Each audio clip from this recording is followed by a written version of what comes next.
그날은 한 달에 2번 있는 귀한 휴무날이었다. 저녁 7시쯤 기다렸다는 듯 전화벨이 요란하게 울렸다. 여보세요? 소화기 너머 익숙한 목소리가 들려왔다. 네, 저 김소희예요. 가게 앞에 도착했는데 어디세요? 아, 그래요?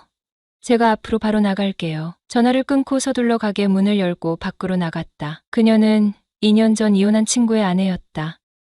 보험 일을 시작했다는 소식을 듣고 가게 보험을 들어볼까 싶어 수소문 끝에 어렵게 연락이 닿아 드디어 오늘 만나게 된 것이었다. 저 멀리 짙은 검정색 신형 그랜저 한 대가 번쩍이는 비상등을 켜고 마치 흑조처럼 유유히 가게 앞으로 미끄러져 들어왔다.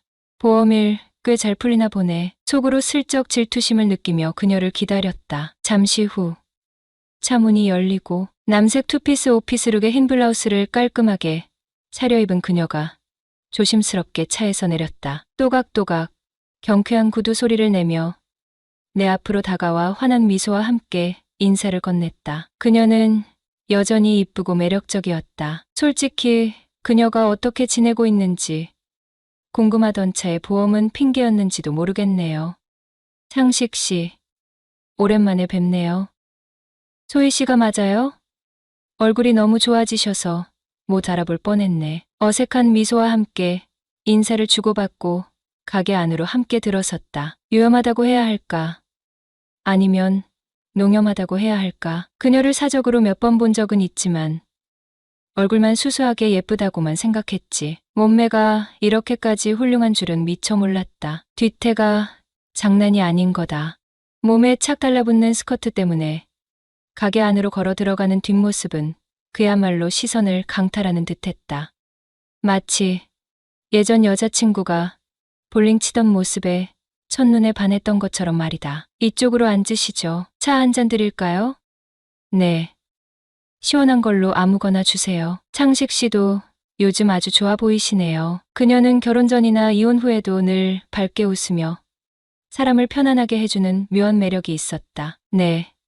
덕분에 잘 지내고 있습니다. 소희 씨랑 헤어지셨다는 이야기는 들었어요. 창식 씨는 워낙 성격도 좋으시니 금방 좋은 인연 다시 만나실 거예요. 하, 그런가요? 그러기엔 벌써 1년 넘게 솔로 신세를 못 벗어나고 있는데요. 그래요? 그럼 제가 소개팅이라도 한번 알아봐 드려야겠네요. 가벼운 농담을 주고받는 사이 그녀는 서류 가방에서 주섬주섬 보험 관련 서류와 책, 태블릿 PC 등을 꺼내 테이블 위에 펼쳐놓았다. 혹시 가게 평수가 어떻게 되죠? 대략 40평쯤 될 거예요. 그렇게 정신없이 보험 계약 청약서에 사인을 하고 있는데 그녀가 먼저 보험 드신 기념으로 저녁 식사라도 같이 하실래요? 라며 뜻밖의 제안을 해왔다. 저녁을 사준다는 말에 기쁜 마음으로 근처 해물탕집으로 향했다. 소주 2병을 시켜 마셨는데 술이 조금 들어가자 그녀의 얼굴이 발갛게 달아올랐다. 단둘이 술잔을 기울이는 것은 처음이라 묘한 설렘과 함께 순간 그녀가 이성으로 느껴지기 시작했다. 술을 왜 이렇게 많이 마셔요? 어느새 소주 1병을 더 시켜 내가 거의 다 마셔버렸다. 오랜만에 소희 씨를 만나 기분이 좋아서요. 얼굴이 벌겋게 달아오른 채 횡설수설 변명을 늘어놓았다. 참나, 술 마셔서 신나셨으면서 왜 또 딴소리래. 호호호. 기분 좋게 웃는 그녀의 모습에 나도 따라 웃었다. 술 기운이 살짝 오르자 마음속에 담아두었던 말이 툭 하고 튀어나와 버렸다. 소희 씨, 솔직히 오늘 소희 씨 몸매가 정말 끝내준다는 걸 처음 알았네요. 말을 마치기가 무섭게 나도 모르게 그녀의 몸매를 위아래로 훑어보았다. 저 정도 몸매라면 매일 봐도 질릴 틈이 없을 것 같았다. 도대체 친구 녀석은 왜 이렇게 매력적인 여자를 두고 이혼을 했을까? 도무지 이해가 가질 않았다. 호호. 글쎄요. 그 사람은 워낙 보수적인 사람이잖아요. 옷차림 문제로 얼마나 많이 싸웠는지 몰라요. 들어보니 과연 친구 녀석은 결혼 생활 내내 그녀의 옷차림에 대해 사사건건 간섭하고 통제했던 모양이었다. 어머, 창식 씨. 설마 저한테 반하신 건 아니시죠? 저 이러면 정말 곤란해져요. 그녀 또한 만만치 않은 여자였다. 내가 술기운에 용기를 내어 겨우 꺼낸 말에 오히려 그녀는 더 대담하고 자극적인 질문으로 되받아치는 것이 아닌가 반했냐는 그녀의 도발적인 질문에 나는 순간 당황했지만 솔직하게 많이는 아니고요. 아주 살짝 끌리는 정도? 라고 얼버무렸다. 내 어정쩡한 대답이 마음에 안 들었는지 그녀는 얄미운 눈빛으로 나를 흘끗 쳐다보며 반했으면 반한 거지. 살짝은 또 뭐예요? 라고 핀잔을 주듯 말했다. 그렇게 가벼운 농담과 장난을 주고받는 사리. 어색했던 분위기는 어느새 사라지고 우리는 조금 더 깊고 진솔한 이야기를 나누기 시작했다. 농담인지 진담인지 헷갈리는 아슬아슬한 대화가 오가고 술잔은 계속 비워지고 어느덧 시간은 1차, 2차, 3차를 훌쩍 넘어 새벽을 향해 달려가고 있었어요. 소희 씨도 꽤나 술이 올랐는지 얼굴은 발갛게 달아오르고 말투도 살짝 꼬부라지는 것이 영락없는 만취 상태였죠. 아이고, 소희 씨. 이제 그만 일어나시죠. 대리 불러 드릴게요. 소희 씨도 비틀거리며 따라 일어서는데 어라 휘청 하더니 제 어깨에 그대로 기대는 겁니다. 어머, 죄송해요. 술이 너무 올랐나 봐요. 소희 씨가 애교 섞인 목소리로 웅얼거렸어요. 그 순간 저도 모르게 훅 하고 올라오는 야릇한 기운. 이 여자 술 취하니까 완전 딴판이네. 아까 그 조신하던 소희 씨는 어디 가고 완전히 앙큼한 여우가 따로 없잖아. 대리를 불러 소희 씨를 조심스럽게 태웠죠. 근데 요즘같이 험악한 세상에 만취한 여자를 혼자 보낸다는 게 말이 안 되잖아요. 그래서 집까지 바래다 주기로 했죠. 집이 어디시죠? 기사님에게 주소를 말하고 뒷좌석에 앉아 소희 씨를 봤죠. 얼굴은 발갛게 달아올라 더 섹시해 보이고 살짝 풀린 눈은 몽롱한 듯하면서도 묘하게 사람을 끌어당기는 매력이 있었어요. 순간 끈적하고 야릇한 기운이 감돌기 시작했어요. 심장이 쿵쾅거리는 소리가 귓가에 쩌렁쩌렁 울리는 듯했죠. 나도 모르게 침을 꿀꺽 삼켰네요. 외적으로 아주 마음에 드는 여자가 만취한 상태로 정신을 못 차리고 내 어깨에 기대고 있는데 어떻게 한번 들이대볼까? 속으로 이런저런 궁리를 하고 있었죠. 귓가에는 악마의 목소리가 들리는 듯 했어요. 골뱅이다. 말로만 듣던 술 취한 골뱅이. 찬스가 눈앞에 나타난 거야. 머릿속에 온갖 생각들이 폭풍처럼 스쳐 지나갔어요. 드디어 소희 씨 집 앞에 도착을 했네요. 여기 맞죠? 제가 어깨를 잡아 부축하려는데 소희 씨가 갑자기 제 손을 잡더니 저를 빤히 올려다보는 겁니다. 그 촉촉한 눈빛에 저는 순간 넋을 잃고 멍하니 그녀를 바라봤습니다. 저 오늘 창식 씨 덕분에 너무 즐거웠어요. 소희 씨는 작게 속삭이듯 말하며 제 품에 안겨오더군요. 일부러 술 취한 척 연기를 한 거였어요. 아마 그녀도 남자가 필요했나 봐요. 어라? 이거 지금 나한테 들이대는 건가? 살짝 당황했지만 몹시 바라던 순간이었죠. 심장이 미친 듯이 쿵쾅거리고 온몸에 짜릿한 전율이 흘렀고 저는 순간 이성을 잃고 말았습니다. 안녕하세요. 저는 올해 36살 미혼 남성입니다. 결혼을 전제로 3년 넘게 만나던 5살 어린 여자친구가 있었어요. 내년쯤 결혼하자고 약속까지 한 사이였죠. 사귀는 동안 사소한 다툼조차 없었고 주변 사람들도 보기 좋다고 인정하는 커플이었네요. 친구 따라 간 볼링 모임에서 처음 만났는데 그녀가 청바지를 입고 볼링 치는 모습을 뒤에서 지켜보는데 몸매가 아주 지리더군요. 성큼성큼 스텝을 밟더니 스트라이크를 치고 긴 머리를 휘날리며 웃으며 돌아서는데 얼굴도 참 하게도 생겼더군요. 순간 첫눈에 반하고 말았죠.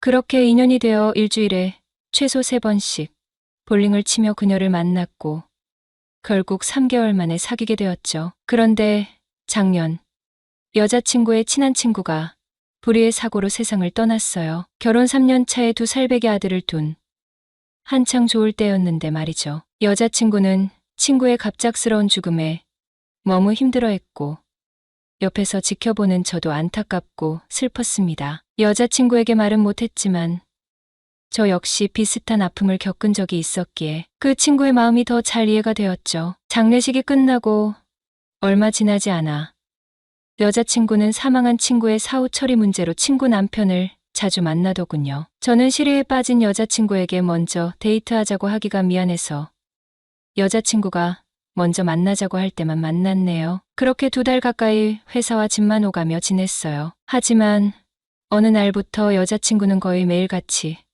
친구 남편을 만나더군요. 제가 연락해서 자기 어디야? 라고 물으면 친구 집이거나 친구 남편과 밖에서 밥 먹고 있어. 카페에서 차 마시고 있어 라는 대답이 돌아왔어요. 저는 친구 남편도 얼마나 마음이 아플까 생각하며 여자친구가 잘 챙겨주는 것이라고 믿고 깊게 생각하지 않았습니다. 그때까진 서로에 대한 믿음이 있었으니까요. 하지만 친구 사고 이후 여자친구와 만나는 횟수는 일주일에 한 번, 그 다음부터는 보름에 한 번 정도 보는 식으로 줄어들었죠. 점점 멀어지는 느낌을 받았습니다. 슬픔에 잠긴 사람에게 꼬치꼬치 캐묻는 것은 예의가 아니라고 생각해서 그냥 믿고 기다릴 수밖에 없었네요. 하지만 몇 달이 지나도 여자친구는 여전히 친구 집안일을 챙겨야 한다며 늘 바빴어요. 문제는 3살 된 아이였습니다. 저도 몇 번 본 적이 있는데 정말 인형처럼 귀엽고 예뻤어요. 특히 여자친구가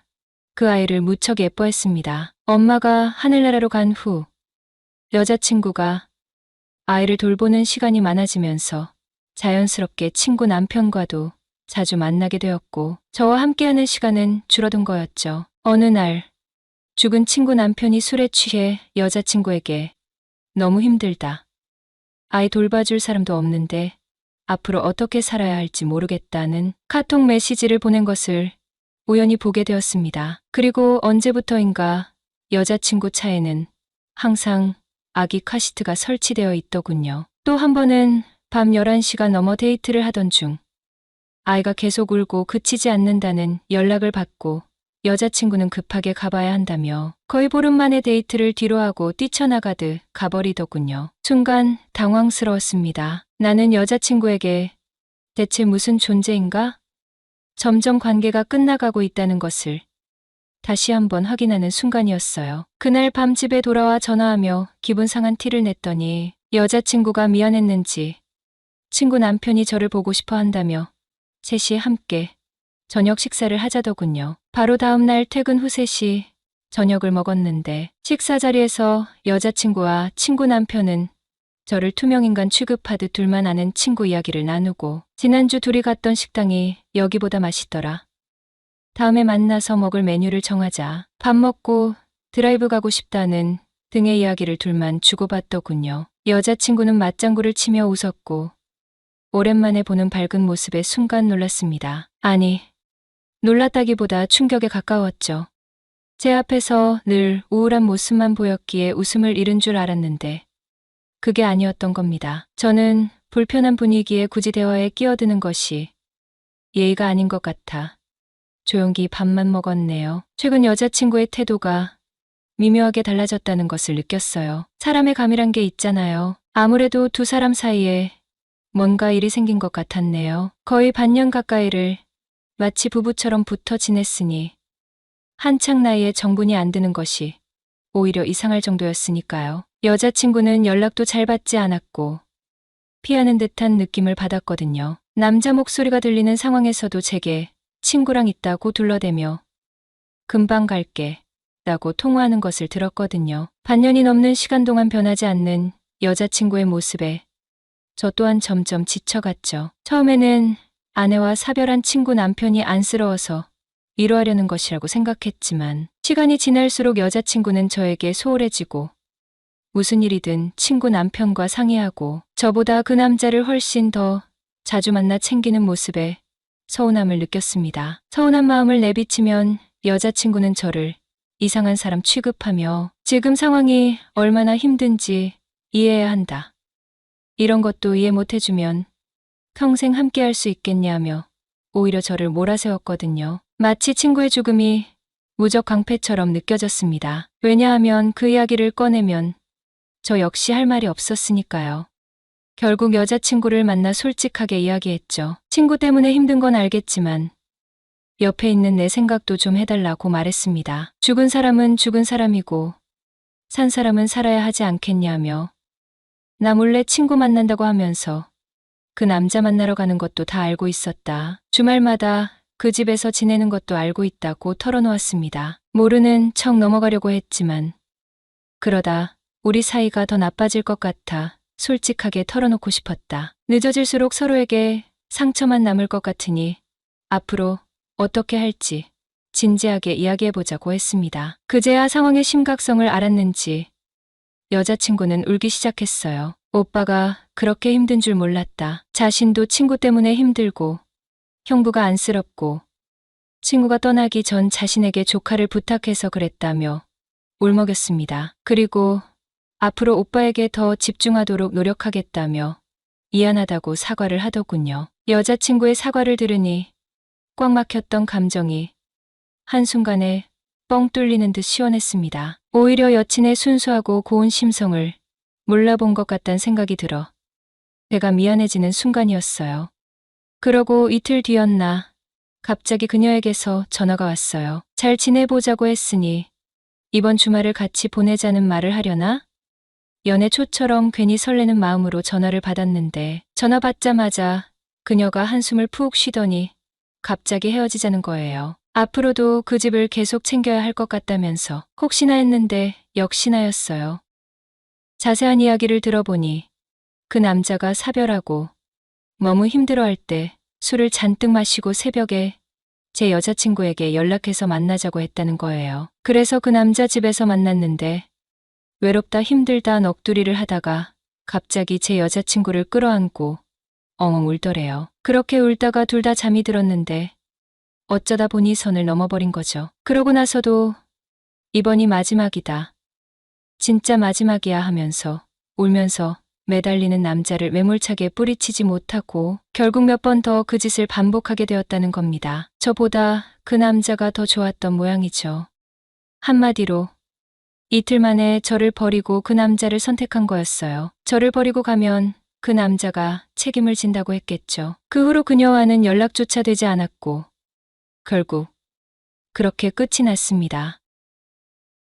뜻밖의 연이은 사건들로 이별을 겪고 충격을 받아서 한동안은 도저히 일에 집중할 수가 없었네요. 결국 다니던 회사까지 퇴직하고 반년 넘게 집 안에만 틀어박혀 사회와 완전히 단절된 채 지냈어요. 이런 걸 은둔형 외톨이라고 부르더군요. 다행히 심각한 정도는 아니었던 것 같습니다. 당장 돈이 떨어지고 밥벌이를 해야 한다는 생각에 어느 정도 정신을 차리게 되더군요. 그러고 나서 이 일 저 일 닥치는 대로 해봤지만 갈피를 못 잡다가 우연히 친구 녀석이 하던 포장마차 스타일의 술집을 넘겨받게 되었죠. 매일 똑같이 흘러가던 권태로운 제 삶에 한 줄기 빛처럼 활력을 불어넣어 줄 여자가 나타난 거예요. 바로 제 친구 녀석과 이혼한 이름이 소희라는 여자였죠. 그녀는 친구 녀석과 결혼 6년 만에 힘겹게 이혼을 했어요. 결혼 후 바로 아이를 갖길 원했지만 3년이 지나도록 소식이 없자 함께 병원을 찾아 검사를 받았지만 안타깝게도 두 사람 모두에게 특별한 문제는 없다는 진단을 받았다고 했다. 배란 유도제도 여러 차례 복용해보고 몸과 마음이 지쳐가는 힘든 시험관 시술까지 시도했지만 매번 실패로 돌아가면서 두 사람은 점점 지쳐갔다고 한다. 둘만 살아도 행복하게 잘 살 수 있어. 우리처럼 아이 없는 부부들도 많잖아. 저 사람들처럼 우리도 노력하면 언젠가. 애써 희망을 이야기했지만 시댁 식구들의 끊임없는 압박은 그녀를 더욱 힘들게 했다. 시댁에 갈 때마다 시어머니는 요즘 세상에 혼전 임신으로 결혼하는 사람도 수두룩한데 너는 어째서 남들처럼 임신도 못하니? 라며 노골적으로 비난했고 심지어 시아버지는 아예 아이 소식 없을 거면 이제 집에도 찾아오지 마라. 내가 우리 집안대를 끊어놓는 몹쓸 년이라며 차마 입에 담을 수 없는 폭언까지 서슴없이 내뱉었다고 한다. 결국 좁혀지지 않는 가족 간의 갈등과 끝없는 상처 속에 더 이상 버틸 수 없었던 그녀는 이혼이라는 힘든 결정을 내릴 수밖에 없었던 것이다. 그렇게 2달쯤 시간이 흘렀을까. 평소처럼 그녀와 톡을 주고받던 어느 날 밤 갑자기 그녀에게서 전화가 걸려왔다. 밖에는 장대비가 쏟아지고 요란한 천둥 번개 소리가 온 세상을 뒤흔드는 밤이었다. 혼자 집에 있는데 너무 무섭다는 떨리는 목소리였다. 오빠, 뭐 해? 시계를 보니 새벽 2시가 훌쩍 넘은 시간이었다. 방금 가게 정리하고 집에 막 들어왔어. 무슨 일 있어? 나 지금 혼자 너무 무서워서 그러는데 혹시 우리 집으로 잠깐 와줄 수 있어? 그날은 가게 일이 늦게 끝나는 바람에 몸이 천근만근 무척이나 피곤했던 날이었다. 하지만 그녀의 집으로 와줄 수 있냐는 떨리는 목소리에 나도 모르게 가슴 한켠에서 야릇한 기대감이 스멀스멀 피어올랐다. 혹시나 하는 마음에 택시를 잡아타고 그녀의 집으로 향했다. 늦은 밤, 어색한 분위기 속에 족발을 시켜놓고 소주잔을 기울이다. 결국 넘지 말아야 할 선을 또 한 번 넘어버리고 말았다. 하지만 돌이킬 수 없는 실수를 저지르고 난 후 나는 애써 냉정함을 되찾으려 노력하며 확실하게 선을 그었다. 아니, 정확히 말하면 선을 긋고 싶었다. 우리는 사귀는 사이 아니에요. 그냥 편한 오빠 동생 사이로 지내는 게 좋을 것 같아요. 내 단호한 말에 그녀는 순순히 알았어요. 라고 나지막이 대답했다. 그런데 얼마 전 뜬금없이 그녀에게서 다시 전화가 걸려왔다. 소화기 넘어 잔뜩 상기된 목소리로 자신이 임신을 했다는 믿기 힘든 말을 전해왔다. 네? 지금 뭐라고 하시는 거예요? 저 임신했어요. 임신이 절대 불가능하다고 했던 그녀가 임신이라니.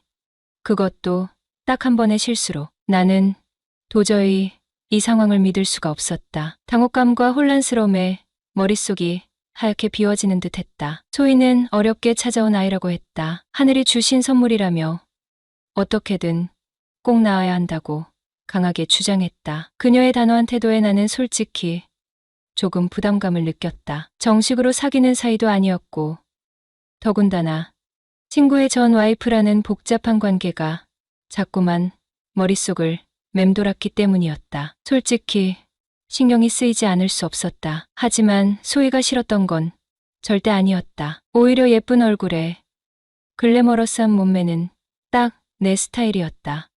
솔직히 그녀에게 끌리는 마음이 컸다. 다만 복잡하게 얽힌 관계 때문에 애써 마음을 숨기고 현실적인 벽에 부딪혀 그녀를 밀어내려고 했던 것뿐이었다. 하지만 소희는 물러서지 않았다. 아이를 낳는 것은 물론이고 나와 결혼까지 하고 싶다는 적극적인 자세를 보였다. 그녀의 진심이 느껴지는 눈빛과 아이를 향한 간절한 마음은 점점 굳게 닫혀있던 내 마음의 문을 두드리기 시작하였고 고민 끝에 나는 복잡한 현실에서 도망치는 대신 소희와 함께 새로운 미래를 만들어 보기로 결심했다. 어쩌면 이 모든 것이 하늘이 내려준 기회가 아닐까 하는 희망을 품으면서 말이다.